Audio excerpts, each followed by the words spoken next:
Hello and welcome everyone to the Big Rethink Interviews. I'm Bryan Alexander, the interviewer, and with me is Robin DeRosa. Hello, Robin. Hello. What's your current title? I am the director of the Open Learning and Teaching Collaborative at Plymouth State University in New Hampshire. Fantastic. And Fikayo, hello.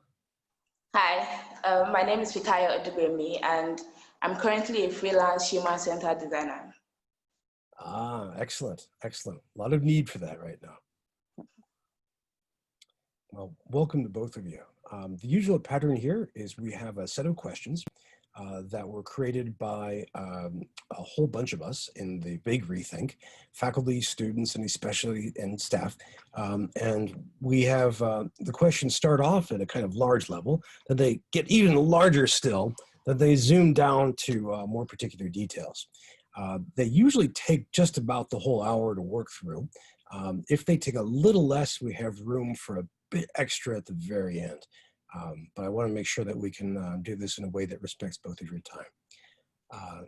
So to begin with, let me just ask, Robin, what are you seeing in higher education overall right now as it responds to these two great developments in 2020, the COVID-19 pandemic and the Black Lives Matter anti-racist mobilization? I mean, how are you seeing higher education change and respond? Phew. I mean, honestly, the weight of that question is so heavy.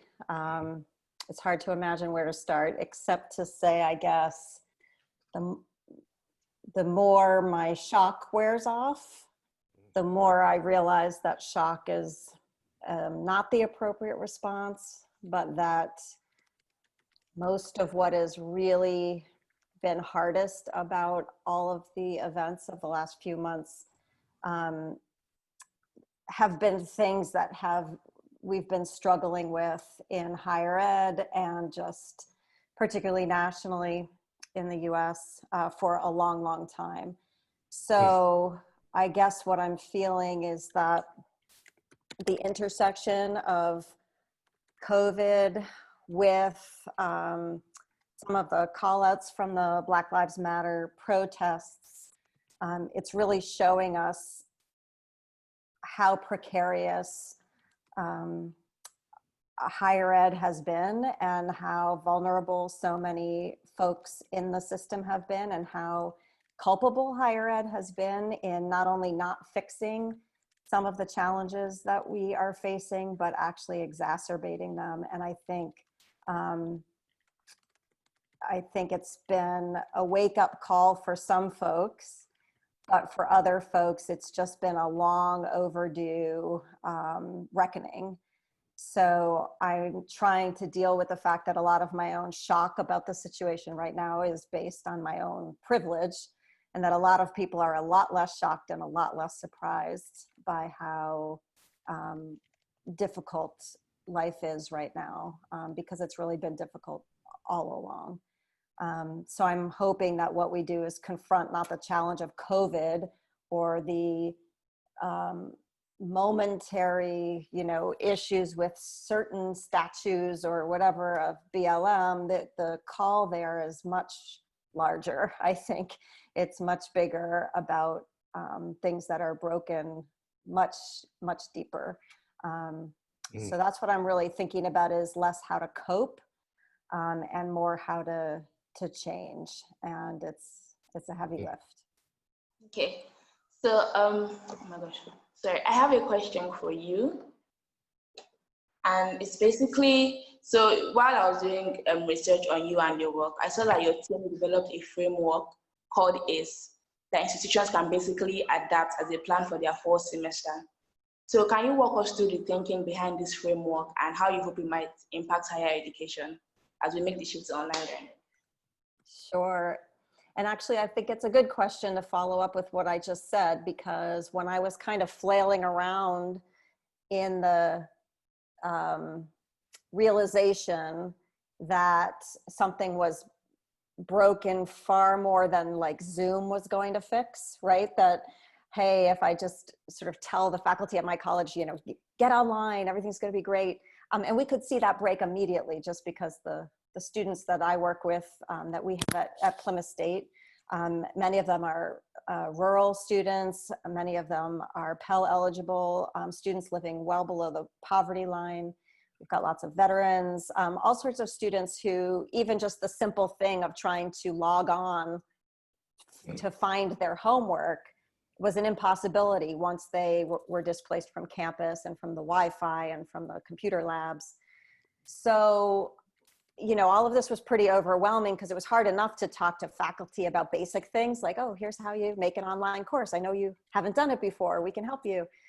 But just these larger issues that people have been struggling to deal with for years and years and not made much progress in, it occurred to me that what we needed was not a solution because there wasn't going to be one, particularly in 4 months or 4 days.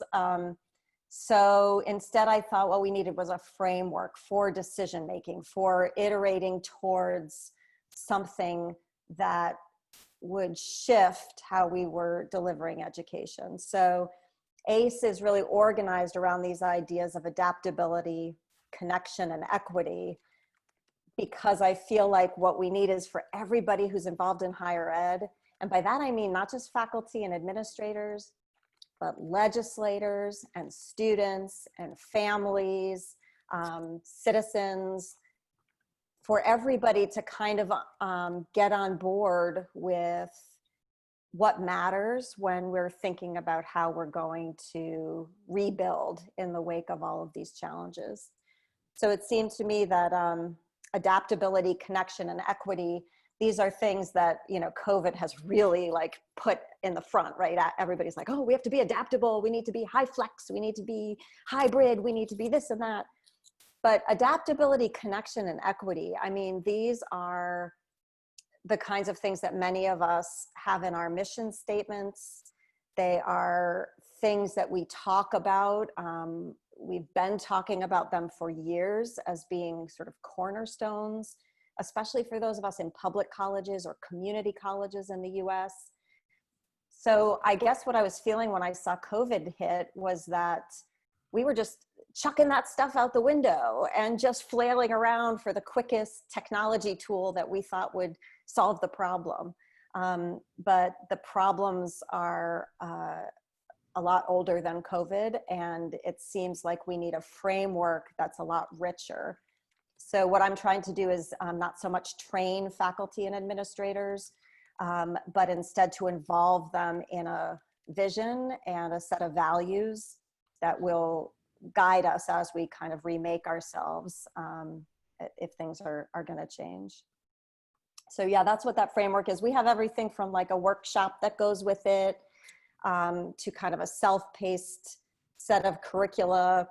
But what we're really trying to do with ACE is ask people to engage in community. And I think it's learning communities that are going to be the future of education. And that means that instead of delivering education, we're going to develop education collectively. And I think that's the best way to make sure that people who need education are having their needs met, because they're involved in how we build it and how we deliver it and how we organize it and how we talk about it. So that's the idea of ACE too, is that we won't tell you what to do, but we're going to involve you in a conversation and give you some colleagues and support you and value what you bring to the table. And students really taught me that in my own program, where we did a lot of innovative things just by listening to our students who were telling us that education was not affordable, that their lives were conflicting with their schedules. And the more you listen to that stuff, you realize there are so many innovative possibilities if we just pay attention to what's needed. That's a fantastic answer. And once again, makes me wish we could have Robin DeRosas all over the US and the world. Yes, but Bryan, may I just jump in? Please. We do. That's the thing. You know, I don't want to say there are Robin DeRosas all over, but what's been so interesting to me in working with my own faculty at Plymouth State and the University System of New Hampshire is that, and students, is that students and faculty have really brilliant ideas about what's broken and what could change to make it better. So I think the issue is not so much that there aren't these amazing practitioners and learners who are ready to do stuff. The issue is, why do our institutions not flex, for all of the rhetoric about high flex learning and flexible environments?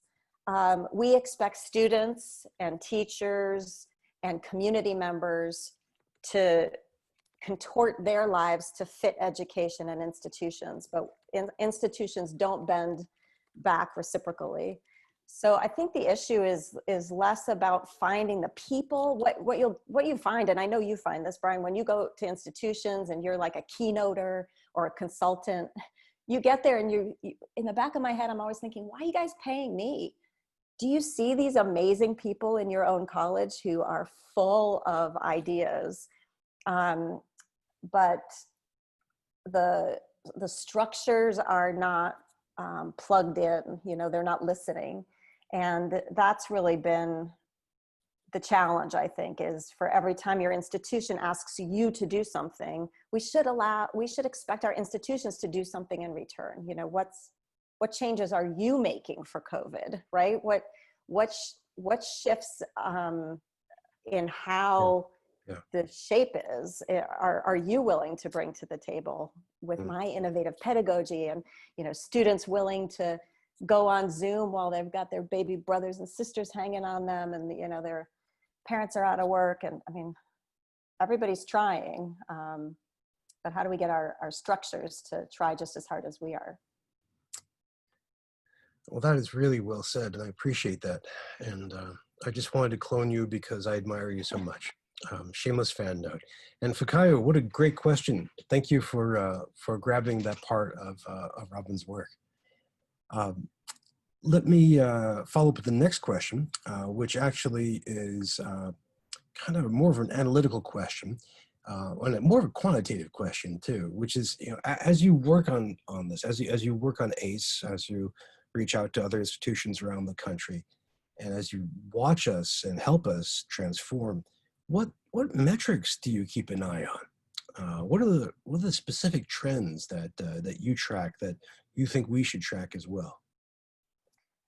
Well, the two that are most in my mind right now, the first is just transmission of the virus, because I guess I am, to be blunt, completely dismayed by the rush to reopen schools in the US, and the way that those decisions are getting made.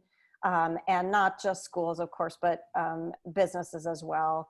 And I guess I understand, on the one hand, I understand quite well the economic impact of closure. I certainly understand it in my institution. We stand to lose $100 million if we don't open at the University System of New Hampshire, if we don't open our campus. And that's because even though we're a public system, the bulk of our revenues are coming from things like ancillaries like room and board, right? These auxiliary services take the place of public funding.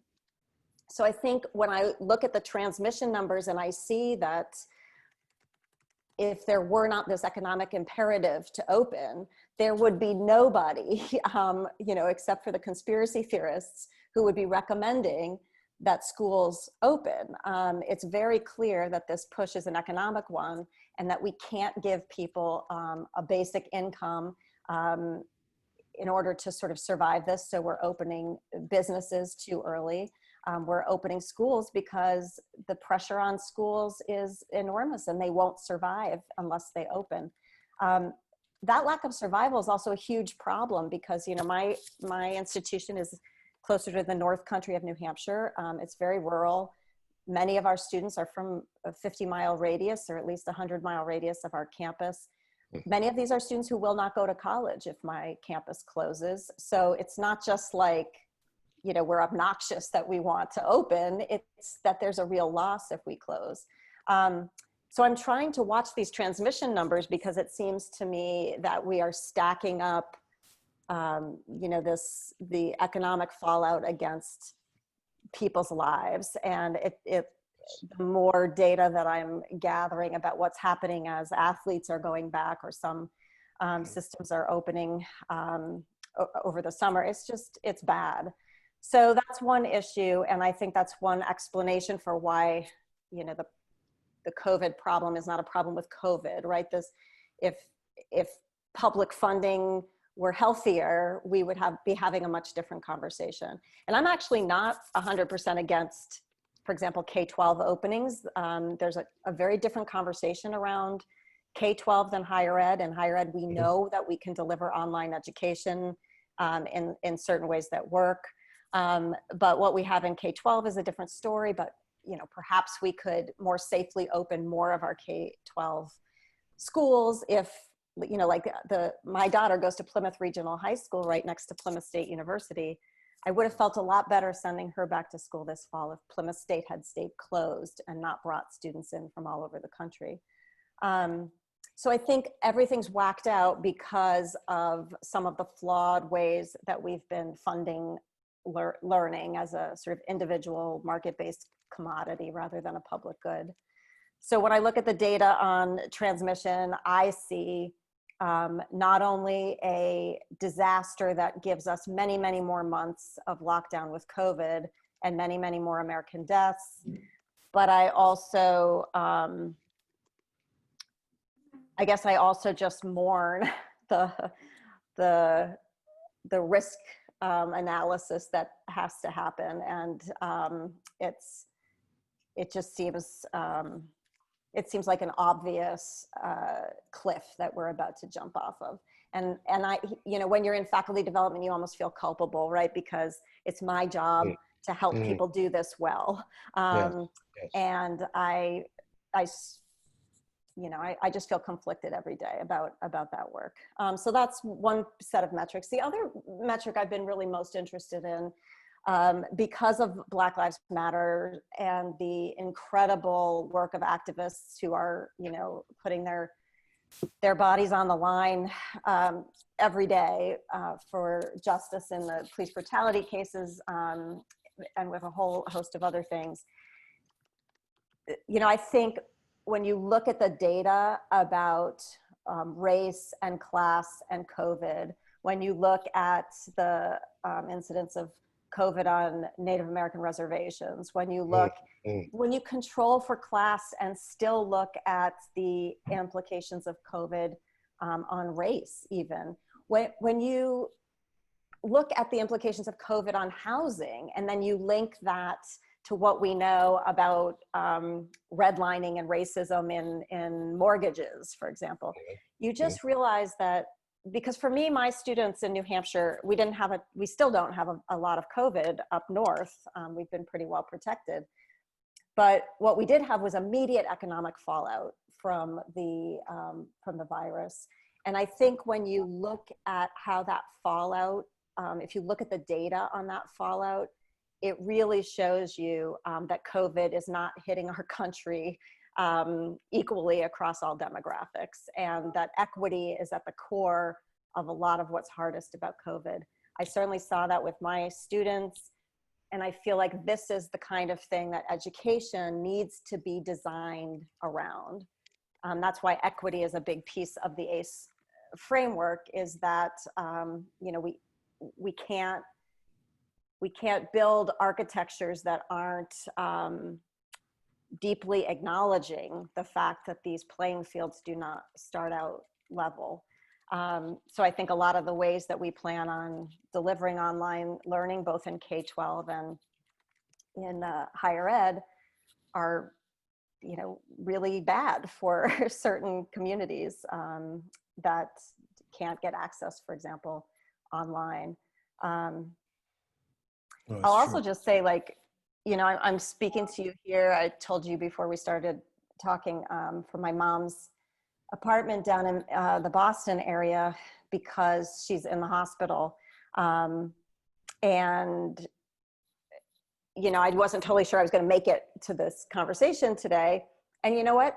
I didn't really care, even though I care about you deeply, Bryan, and I wanted to be here. You know, when you're a caretaker for somebody, or when health is an issue, Yes. you realize what the priorities are. And, you know, sure, it's unfortunate my mom's in the hospital, but this is not an unusual situation, particularly during COVID.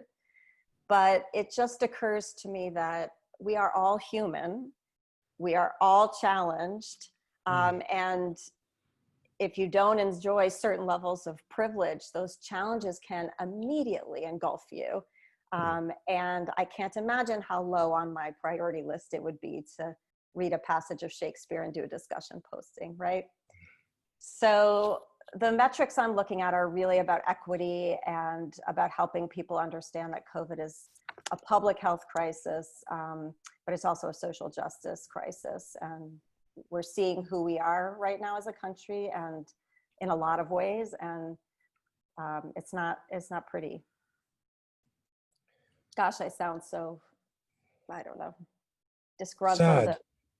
And like I'm making speeches, but honestly, We asked you questions and you answered them deeply. So that's perfect. And this is a hard time for us as a society. And I'm really glad that you made the time for us today. We had, and again, I know you're going to have to run, so I want to make sure I get the questions we can. Looking ahead a bit, looking ahead from 2020, I'm curious what you think some of the longer term changes will be, either to Plymouth State or to higher education as a whole. Well, an interesting thing that happened, I'm sure you're aware, right, is just months before COVID, I was at our Board of Trustees meeting, and just like boards of trustees all over the United States, probably all over North America and in many places across the world, the message was, we have got to do more online learning. That's the future of education. And then when COVID hit, we immediately heard from the same people, online learning is subpar. Our students need to be back in the classroom. The future is face-to-face, because that's where real learning takes place. Obviously, both of these are super flawed narratives. What I'm hoping maybe can come out of this, because I can see it, a lot of really good work being done, is that we stop talking about the reductiveness of online or face-to-face. Instead, we talk about the things that matter in learning, like connection, curiosity, collaboration. I didn't even mean to be alliterative like that. But those are three that come to mind right now. And all three of those things benefit hugely from certain kinds of connected technology. And then they also benefit hugely from certain kind of face-to-face experiences. Like, for example, if I consider this in some ways a face-to-face experience. And if you had asked me to do this over the phone, I might have said no, because I find that very, very difficult. There's different levels, you know, different ways that people interact, and they all have affordances and drawbacks. What I'm hoping we can start doing is to stop thinking about where the next market is, and to start thinking instead where the needs are. And needs are attached to humans, you know, and markets are attached to money. So when you investigate a need, you're talking to people. And I feel like there's a lot of innovation left untapped in higher ed, because we have been innovating around markets rather than people. And I think potentially innovating around people could be financially sustainable and even lucrative. I mean, I don't know why it wouldn't be. That's kind of the idea of the public good, right? The idea of a healthy commons is that, you know, it's not a tragedy. It grows, it's sustainable, it's a permaculture. But that's what I'm hoping, is that maybe the bubble is popped a little bit on, you know, we have to move everything online, but maybe people are willing to think a little bit more broadly about how technology and face-to-face stuff can work together. And I don't know. Well, thank you. Those are two great transitions, a shift away from thinking of online versus face-to-face and talking about what works in teaching, and then a shift from markets towards needs. It's beautiful. Fikayo, you had a question about OER and long-term change. Can you put that question forward? Okay, so basically I was thinking, since, you know, online learning is technically more accessible since more people can reach it, like ignoring the digital divide in this scenario. And so I'm basically like, as an advocate of OER, what are your thoughts on how universities can create systems that allow low-income students and international students benefit from this shift to online learning? Yeah, and you asked so many interesting parts of that question. And I would just sort of back up one step and say, you know, it's possible to think about OER without leaving the digital divide aside for a moment. Because I think what's important about OER is not so much the free digital, you know, material that you share compared to a textbook. What's important is the value of knowledge existing in a commons rather than behind a paywall. You know, so that if what we think about in education is that things that, and this is different, right? The things that are designed for learning should be as accessible as possible. That, I think, is the value to lead with, which means you are always thinking about the digital divide. And that's why it's really important to think about places where print OER is a better option than online OER. That's why lots of people who are involved with Creative Commons, for example, are also really interested in broadband accessibility, or why people who design OER are also sometimes interested in low bandwidth design as opposed to like really flashy interactive things. So for me, I think the point of working on OER, like I could care less about cheap textbooks or digital textbooks. What I really care about is asking people, why does accessible knowledge matter? Certainly during COVID, we've seen that with research, right? Like how frustrating would it be for somebody to sit on really important scientific research? We're talking about that with vaccines right now. Like, who should own a vaccine? Who should profit from a vaccine to a public health crisis? These are all, to me, the same questions. And I want higher ed to be part of a complicated conversation about how we share knowledge that ultimately enriches the public good. So I think there's lots of different ways of doing it. And, you know, one open textbook in one scenario may not be the right solution in some other scenario. But the key is to keep talking about access, and also to be talking about power, which I think is really important. You know, you can have this kind of missionary zeal about OER. We will create the stuff and give it free to the poor. We will send it, you know, to other countries so they can enjoy our North American, you know, open resources. And there's lots of people in the open community, you know, who really push back against that kind of colonial sharing, right? So I think the idea of a true sharing culture, it has to be dialogic. That's why even in our classes, I hate to assign things and never ask the students to offer a critique or a way to engage back with those resources, because otherwise you can have you know, education has been used, you know, as a brutal colonizing force in many, many cultures and time periods. So I think for me, open is about acknowledging that and about trying to think about power, accessibility, and sharing, and not hide the fact that those are really complicated and messy questions. What a great answer for a great question. Thank you Yeah, both. that's a great question. That takes OER very far. Thank you. Well, let's go a little further forward, and this would be the widest aperture for our questions today.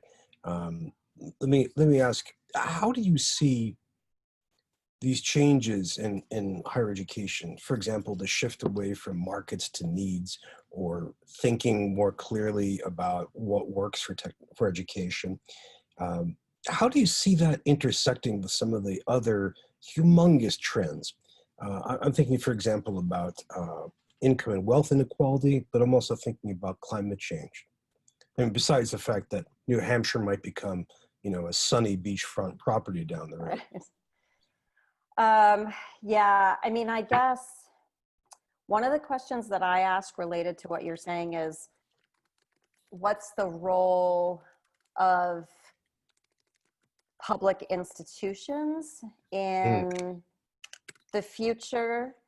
I know many of my colleagues, and occasionally me, wonder if the era of the institution is over, or should be over, that maybe the most revolutionary thing we can do is to realize that our institutions are never going to be able to do anything other than reflect the histories that they've had, which are so steeped in markets, in racism, in classism, and all sorts of things.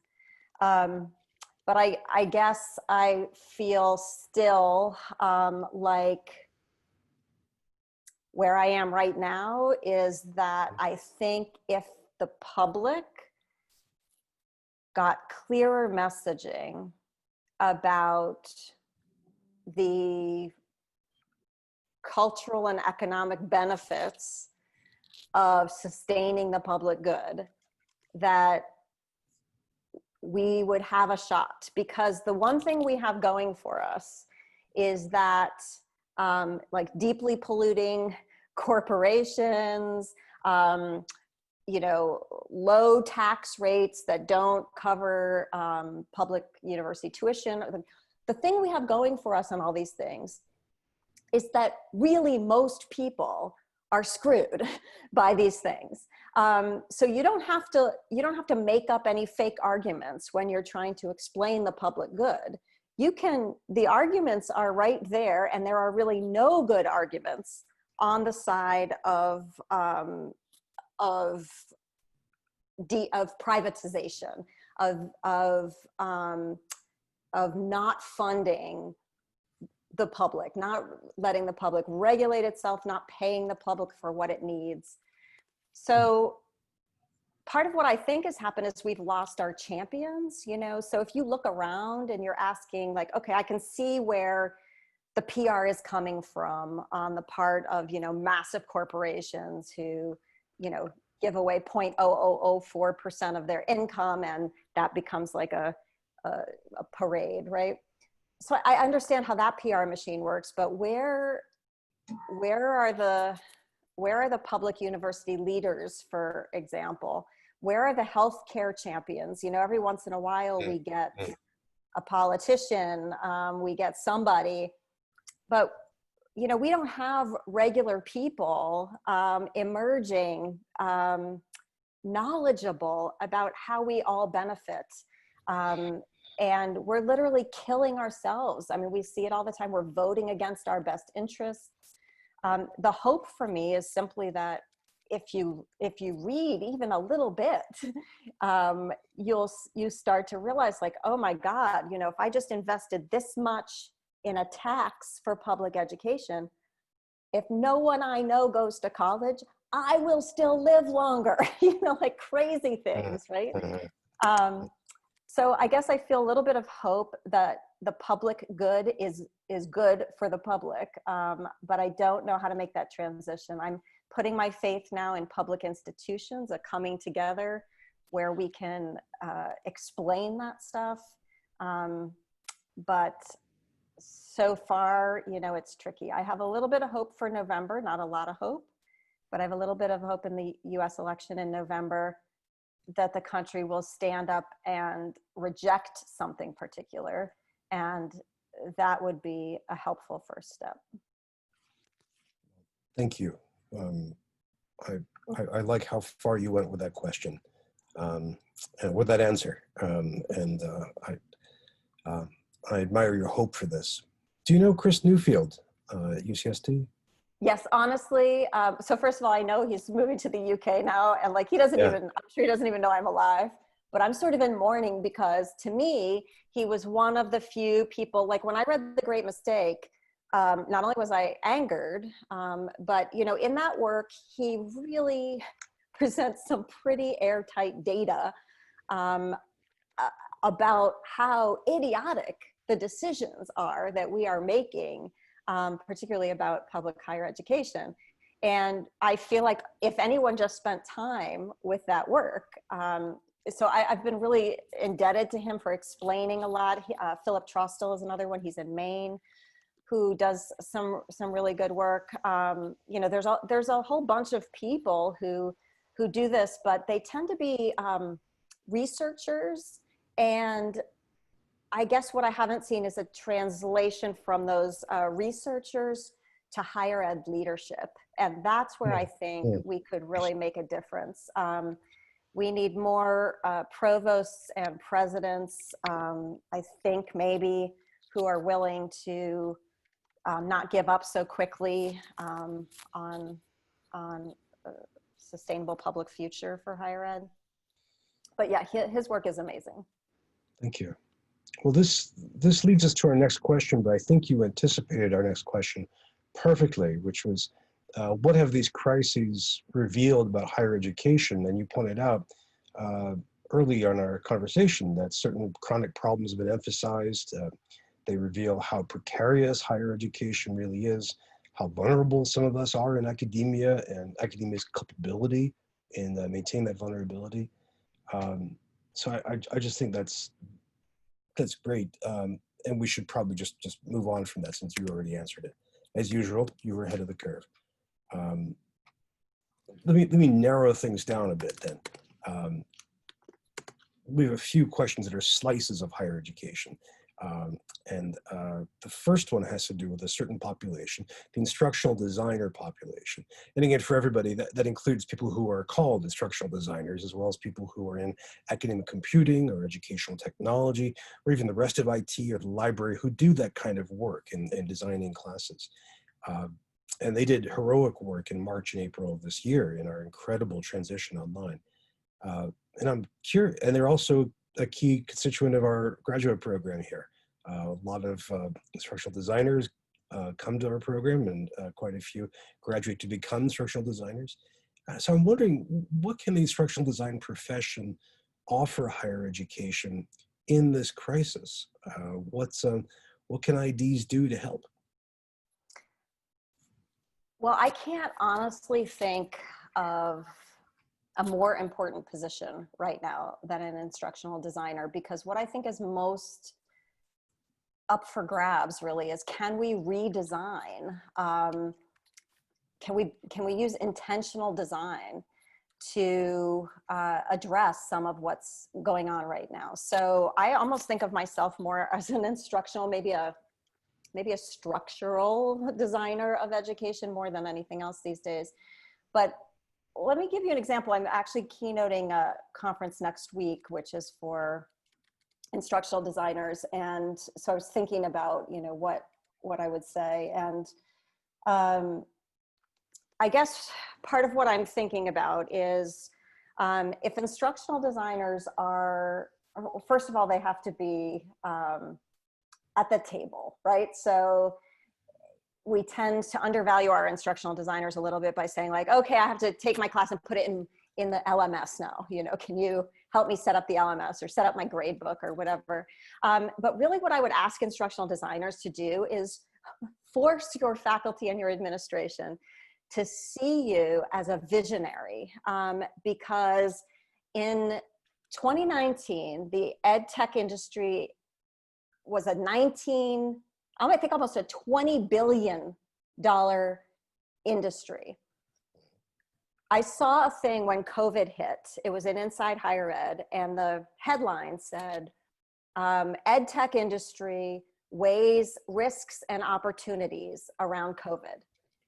And I felt immediately like throwing up, and I was trying to understand, why do I feel like throwing up right now?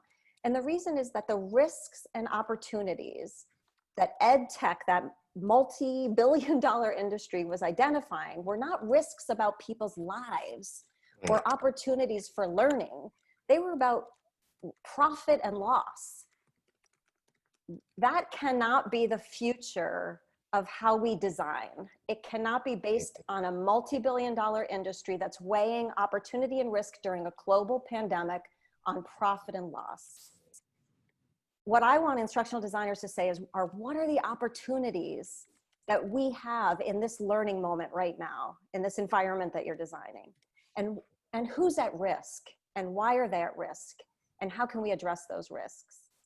And I think if we don't do that as instructional designers, as faculty, as provosts who love our missions, then the industry is going to do it to us. And it's not going to be good for students, it's going to be good for markets. And students are going to be reworked so that they fit markets, and it will look like success to students, but what it will be like is a success for market. And I can't tell you, when I talked to my students during COVID, they had risk, they had immediate, terrifying risk, right? I'm sure people right here, right now will tell you stories about how they can't afford to continue their educations. These are the risks, right? People shut out from learning. The risks right now are death, right? The risks are contingent faculty being asked to come back to teach a class without being given health insurance, right? Opportunity and risk. We all need to be looking at that. And our instructional designers are people who can help give voice to what our opportunities are and what the risks are and how we can redesign to serve our communities rather than, an industry. Well, that's a very powerful statement. That's a very bold imagination for where instructional designers could go. Thank you. Thank you. And it ties in very well with what we've been saying so far. Let's take that narrow focus and slide it across higher education to a different point. And again, I want to make sure that we are careful with your time. One of the things that we saw over this year, this annus mirabilis or annus horribilis, is the controversies over science. On the one hand, we've seen populations embrace either passionately or with great sobriety epidemiology and public health, or the social science of anti-racist activism. And then we've also seen the opposite. We've seen populations openly skeptical, if not hostile to science. Higher education produces and renders access to science and research in general. What has this year told us about how we craft these messages and how we succeed or fail in persuading the public that these messages are important? Yeah, I mean, it's interesting because what you're talking about is sort of this devaluation of science, which is, a huge problem right now. But, some of that is also because of how careless we've been with things like the humanities and, philosophy. And so to a certain degree, I think our humanists are some of the people best suited for explaining why some of this is catching up to us.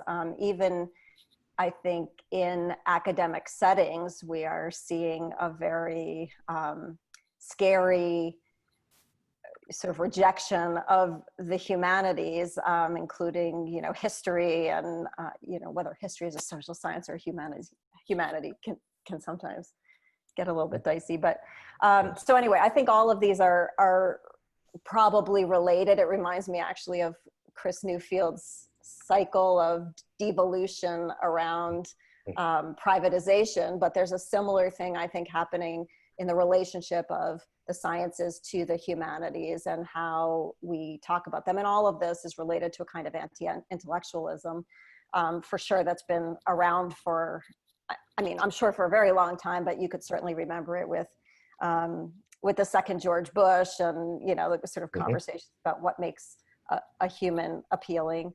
So I don't really know the answer, except that the way I tend to come into these conversations again is really, you know, I have long been a champion of open access to scholarship. And along with that, I've talked not only about making scholarship accessible to the public through getting stuff out of paywalls, but also through, you know, trying to write for the public. You know, I've been a big proponent of academic blogging. I know there's a guy in my system who does autism research, and he published a very famous autism paper, and it had like, I don't know, however many citations that were, you know, a good number of citations, but it was still like this much. But then he published it as a blog post, and he had like, I don't know, 5 million hits in the first whatever, because there's so many concerned parents who are dealing with autism. So for me, a lot of this is helping, again, our public institutions in particular to realize that if we are a public institution, we also need to engage more with our publics, bring the bounty of our intellectual work to public spaces more often. And I think, you know, the sort of ivory tower elitism of a lot of institutions, you know, we haven't always done that, and it's part and parcel of abandoning our public mission. So I think that could potentially help a little bit. We're seeing that more with things like project-based learning and citizen science and open science. These are some of the communities, I think, that are, you know, starting to make some inroads there. But it's very troubling. And once you kind of control the press and the media about this stuff, you know, I don't know what there is left to do. And there was some really frightening reporting last week that I saw. I think I saw it on CNN, but it was about, you know, syndicated shows, syndicated news services that are going to be writing about all of these COVID conspiracies. And, you know, I don't know how you battle that, but it's not going to be one or two people. We're going to need a massive effort on the part of intellectuals, not to berate people for not understanding, but to present what we know in ways that are accessible. Yeah. Have you had a chance to read Kathleen Fitzpatrick's Generous Thinking book? I certainly have. It was like a cool drink of water. Yeah, I think her philosophy, you know, she I think barely talks about open education in her book, maybe a couple of times. But when I think about open, that's the kind of open I'm thinking about. It's a very broad way of thinking about sharing-oriented intellectual communities that are very symbiotic with their publics. And I think she has a great vision there.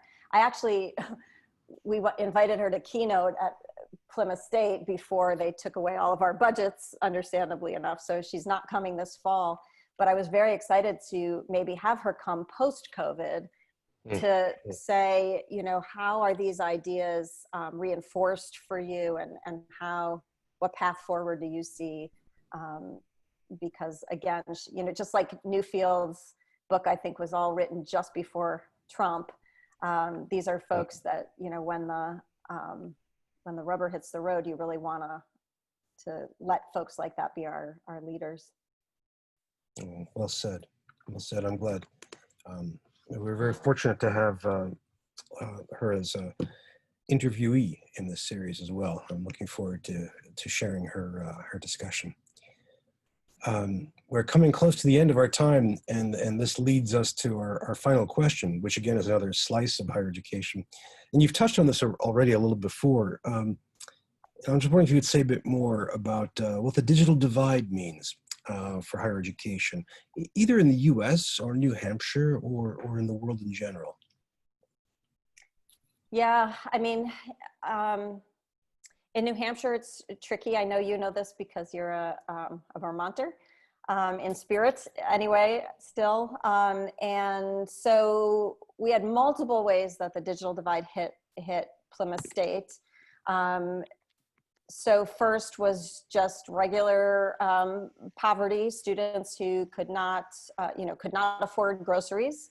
So certainly could barely afford devices. They're trying to do everything on their phones, which can be really difficult depending on what's assigned. But also data is hard. So sometimes students have limited data plans or no data plans, or they live in a spot that is rural, as you know, where even if they have the means, they can't get the lines. And so they might not have cell coverage or broadband at all. So there's just a whole constellation of issues that hit us. We're marginally better prepared this time around should we go remote again, because we've done some more planning, particularly with iPads that are cell enabled, so that we can get some of our most needy students who don't have technology access hooked up. So we definitely felt it, and I think it's a different kind of issue than lots of issues we're used to dealing with, because that student just goes dark, so whatever techniques you might have, you don't have them anymore to connect. So everything, the digital divide was the only thing that we were really, even if we were concerned about their health and their safety and their ability to get food, a lot of that was challenged by the fact that we couldn't always easily get in touch with them. So there were students that, we didn't know where they were and if they were okay and what they needed. And it took students a long time to find ways. We know nationally students before COVID were living in their cars using, they're homeless, living in their cars, using the Wi-Fi in the parking lots. One of the key COVID workarounds was to Wi-Fi enable our parking lots. This is, I remember when, I think it was California, and they basically made like a safe parking lot with a guard so that if you were homeless, you could safely live in your car in the parking lot. And, you got to do what you got to do. So I'm not judging anybody for doing those things, but like, for God's sake, right? These are some broken systems. So there's that kind of stuff. And then there's the stuff that people like Chris Gilliard talk about with the digital divide, where they're less concerned just about connectivity and just about device access, but they're also concerned with things like digital redlining, which are policies that disenfranchise certain kinds of learners. So one example he gives is about how many community colleges have sort of shut down their searches so that you can only access certain kinds of things on the internet, not trusting their patrons basically to use the open internet. So there's all sorts of issues. I think I use a lot of technology in my teaching and in instructional design, but I guess I would feel most comfortable going forward if we saw technology as if we saw it through an equity lens. So every time we were thinking about using technology, we were thinking about its effects on equity, and everything, from like algorithms of oppression and Noble's book about how our algorithms have this, human racism just baked right into them, right? So I don't think, although sometimes I do think abandoning technology, like going in the woods, is probably the best way to deal. But there's also a lot of potential in technology, but I don't think, again, I just think the only way to do that is for a diverse public to have access and control. And that means, everything from where our platforms live, who owns them, who regulates them. I would prefer to see more public platforms, more government regulation after November, that kind of stuff. Because I think the digital divide, it's really not just about, do you have a computer or not? Well, that's a fantastic answer. And I really appreciate the shout out to Chris Gilliard, who is just a terrific person. And this also takes us right to the end of our time. We have about a minute and a half left. Robin, is there any topic that you haven't addressed that you'd like us to pay attention to? Fikayo, is there a question that you'd like to add to us at the last part here?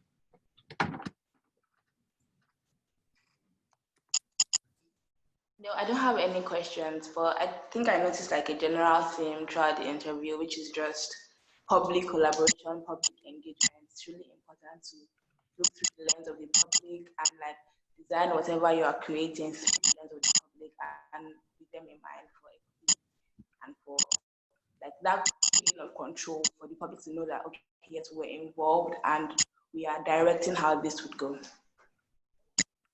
I think this could have been a lot more succinct if we just let you summarize that at the beginning, because that's it for me, for sure.